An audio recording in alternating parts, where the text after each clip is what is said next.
नहमदुहु व नुसल्ली अला रसूलिहिल करीम अम्मा बाद। रसूलुल्लाह सल्लम के इरशाद गिरामी है, मन तशब्बह बिक़ौमिन फ़हुव मिनहुम। जिसने किसी कौम की मुशाबहत इख्तियार की वो उन्हीं में से है। दीन इस्लाम एक मुकम्मल ज़ाब्ता हयात है। दीन इस्लाम के अंदर अल्लाह तबारक व तआला ने किसी चीज़ की कोई कमी नहीं छोड़ी है। दीन इस्लाम वो प्यारा दीन है कि जिसको अल्लाह तबारक व तआला ने ख़ुद पसंद फरमाया है और अल्लाह तबारक व तआला ने इसके अंदर मुकम्मल निज़ाम हयात रखा है। इसके अंदर किसी चीज़ की कोई कमी नहीं है। रसूलुल्लाह सल्लम की तालीमात और कुरान की तालीमात को अगर बंदा ज़िंदगी के अंदर लेकर आ जाए तो उसको किसी चीज़ की कसर बाकी नहीं रहती और हर तरह की खूबियाँ इस दीन के अंदर पाई जाती हैं। लेकिन अलमिया यह है कि आजकल कुछ अरसे से हमारा नौजवान तबका और दीन बेजार तबका, जब भी हम कुफ़ार को किसी काम के अंदर देखते हैं, किसी भी बुरे काम के अंदर देखते हैं, तो हम उनकी नक्काली करने की कोशिश करते हैं। उनकी देखा देखी हम भी वो काम करने की कोशिश करते हैं जिसकी इजाज़त हमें हमारा दीन नहीं देता।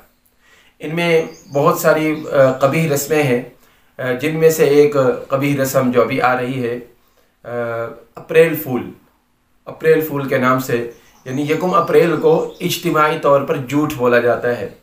और अप्रैल फूल का माना ये होता है कि अप्रैल के अंदर बंदे को बेवकूफ़ बनाया जाता है। ये बहुत ही कबीह रस्म है, बहुत बुरी रस्म है। इसके अंदर बहुत सारी बुराइयां जमा हो जाती हैं। पहले नंबर पर तो इसकी तारीख देखनी चाहिए कि यह कब शुरू हुआ।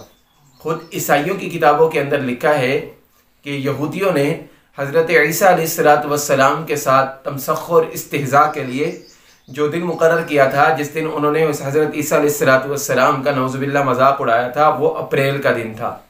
और इसी याद के अंदर यहूदियों ने इसको आगे बढ़ा दिया, फिर ये ईसाइयों के अंदर भी शुरू हो गई।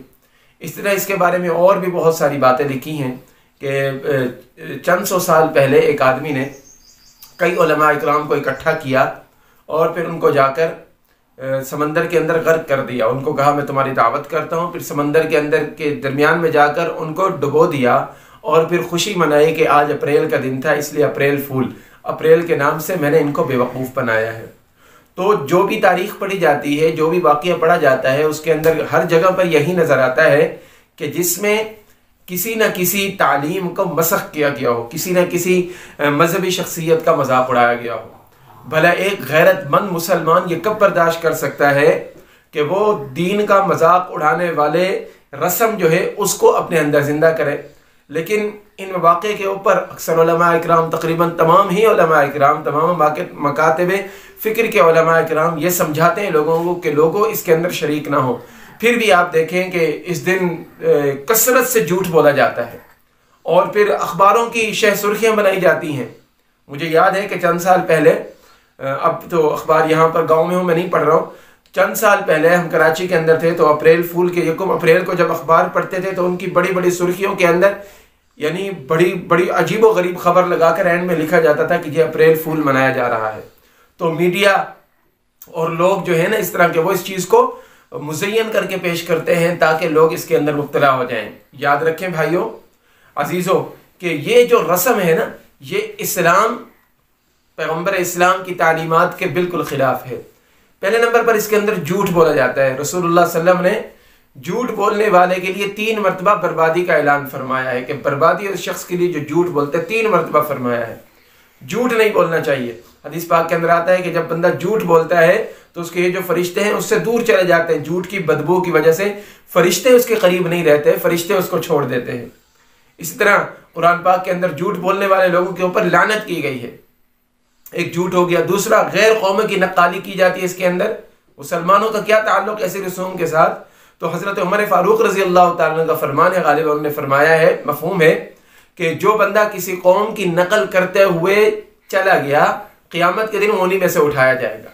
बल्कि हदीस पाक के अंदर आता है अलमरउ मअ मन अहब्बा, कि क़यामत के दिन आदमी उनके साथ उठाया जाएगा जिसके साथ वो मोहब्बत रखता है। और जाहिर है कि जिसकी नक्काली, जिसकी नकल करता है, उसके साथ मोहब्बत रखता है तो उसकी नकल करता है, क़यामत के दिन उसी में उठाया जाएगा।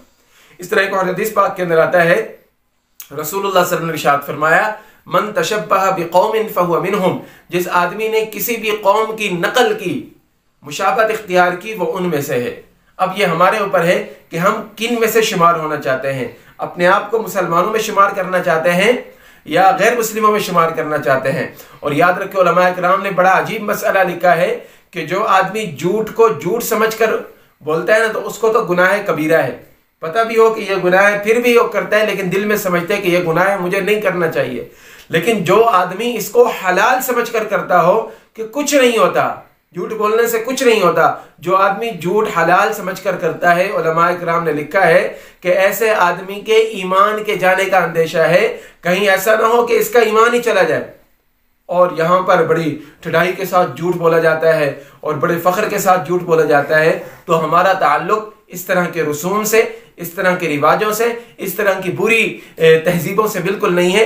हम मज़हब इस्लाम के ऊपर यकीन रखते हैं, हम मुसलमान हैं, अल्लाह के नबी की तालीमात हमारे सामने हैं, लिहाजा खुद भी इस बुरी आदत से बचें, बुरी रस्म से बचें, बुरे तरीक़ों से बचें और अपने दोस्तों को, अपने आने वाली नस्ल को इस चीज़ से बचाएं। अल्लाह रब्बुल इज़्ज़त से दुआ है अल्लाह तबारक व तआला दीन की समझ फहम अता फरमाए। आमीन व आखिर दावाना अनिल हम्दुलिल्लाहि रब्बिल आलमीन।